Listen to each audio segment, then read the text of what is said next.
¿Qué dirías si alguien te dijera que existe una mujer capaz de abrir el cuerpo de un paciente con un cuchillo de cocina, sin anestesia, y que la gente dice salir curada? Suena una escena sacada de película de terror. Sin embargo, durante décadas, cientos de personas afirmaron haber visto algo muy parecido en una casa humilde de la Ciudad de México.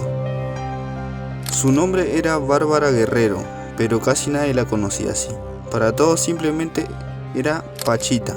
Algunos la llamaban curandera, otros directamente impostora, y hubo quienes aseguraron haber visto operaciones imposibles de explicar. Entre esas personas había un médico profesional e incluso científico que dedicó años a estudiar este caso, Jacobo Greenberg.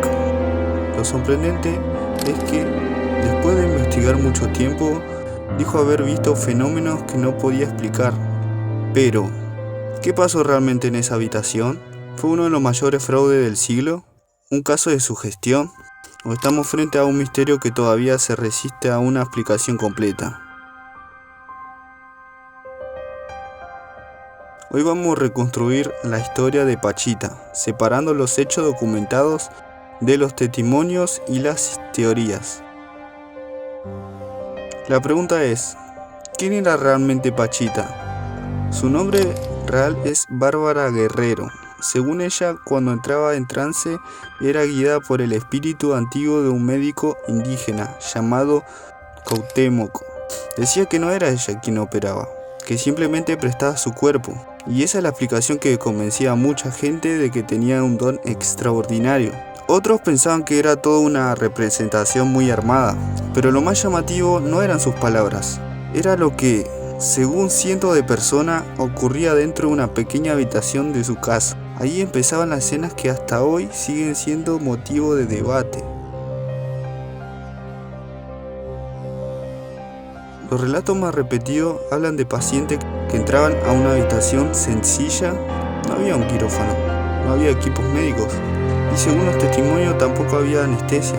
Pachita tomaba un cuchillo de cocina, algunas vendas y alcohol, nada más. Después entraba en trance. Quienes estaban presentes decían que su voz cambiaba y que empezaba a hablar como si fuera otra persona. En ese momento, según sus seguidores, comenzaban las operaciones. Algunos aseguraban haber visto cómo el cuerpo de los pacientes retiraba tejido que supuestamente estaban enfermos y cerraba la herida, sin punto de sutura. Lo más sorprendente era que muchos afirmaban que los pacientes apenas sentían el dolor y que, al terminar, podían levantarse y caminar por sus propios medios. Si eso fuera cierto, ¿estaríamos frente a uno de los descubrimientos médicos más grandes de la historia? Pero hay un problema. Casi toda la historia se sostiene en testimonios. No existen registros médicos sólidos ni estudios clínicos que demuestren que esas operaciones funcionaban como se afirmaba. Y ahí empieza el verdadero misterio. En ese momento apareció una figura clave en esta historia. Jacobo Greenberg, un neurofisiólogo y psicólogo mexicano. No era un paciente ni un creyente cualquiera. Dedicó años a estudiar el funcionamiento del cerebro y la conciencia. Pero cuando conoció a Pachita, decidió investigar personalmente lo que ocurría en aquellas cirugías. Greenberg pasó años observando sesiones, entrevistando testigos y tomando notas.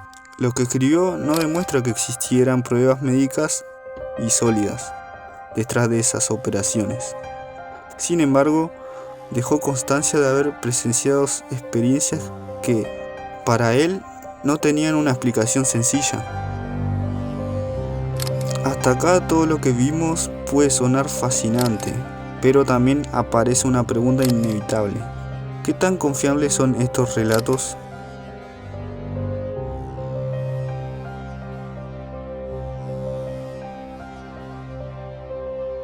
Vamos, yo soy un científico, yo tengo un laboratorio, estudio la actividad cerebral, la fisiología cerebral, y me invitaron a conocer a esta mujer Pachita y a sus operaciones.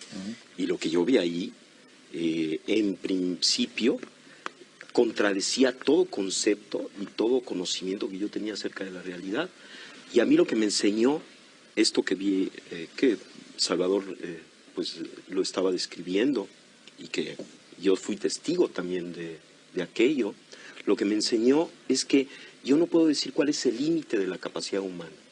A partir de esa experiencia yo no me atrevo a decir el ser humano no puede hacer esto, el cerebro tiene tal límite en su potencialidad, sino que parecería que estamos dentro de un continuo extensísimo y no conocemos cuáles son los extremos de este continuo. Por ejemplo, Pachita es uno de los casos más asombrosos que yo pude atestiguar. Yo trabajé con ella varios meses. Pachita tenía un paciente a verla, por ejemplo, alguien que tenía un problema pulmonar, y entonces si ella decidía, de alguna manera podía percibir directamente lo que le sucedía al paciente y lo que el paciente requería para mejorar. Si el paciente necesitaba, ella hacía una operación en donde extraía los pulmones enfermos e injertaba pulmones sanos.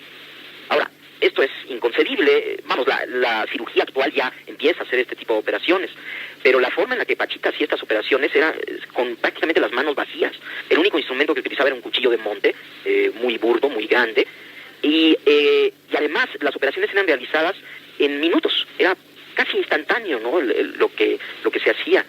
Me asombraba cada vez más de la inexistencia de pasos intermedios. Esto es, Pachita sacaba el pulmón enfermo, injertaba el otro pulmón y listo. De alguna manera todo quedaba arreglado, como si no hubiera necesidad de una serie de procesos que normalmente uno supone que deben de ocurrir para la interconexión de los órganos injertados. Y al preguntarle al Pachita qué pasaba, cómo es que hacía este portento, ella decía que el proceso simplemente ocurría así. No solamente operaciones de pulmón, sino de corazón, de cerebro, cosas verdaderamente extraordinarias, siempre tenían esta característica en donde parecería que Pachita estaba localizada como ser sentiente, como ser sensible, en un nivel de la realidad en donde lo que ella deseaba ocurría. Yo he tratado de explicar esto en muchas formas y la verdad es que no he tenido mucho éxito, y lo último que he pensado, que le voy a platicar, es lo que más se acerca, de acuerdo con mis ideas, a un posible entendimiento de lo que sucedía. Decía antes que el cerebro, al interactuar con este campo informacional preespacial, como resultante final, crea la realidad perceptual. Ahora, lo que yo he pensado es que esta realidad que se crea, que es el producto final de un proceso cerebral, una vez creada, tiene una existencia real. Esto es, lo que estamos viendo, los colores, las formas, existen en el nivel en este nivel que estoy mencionando. O sea, son al mismo tiempo un producto final de un procesamiento, pero ya que está esto, tienen existencia real. Pero existen como conciencia, no existen como materia, sino existen como conciencia. De acuerdo con esta idea, Pachita estaba localizada en esta conciencia, directamente, ya en la creación. Ya no había proceso.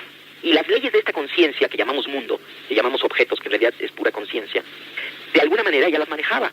Y en este nivel no hay pasos intermedios, puesto que todo es conciencia, puesto que aún los objetos que percibimos son, esta resultante final, son parte de la conciencia. Entonces, si uno está totalmente localizado ahí, si uno no tiene ninguna duda acerca de que la realidad es ese nivel, entonces uno simplemente funciona en ese nivel con las leyes de ese nivel.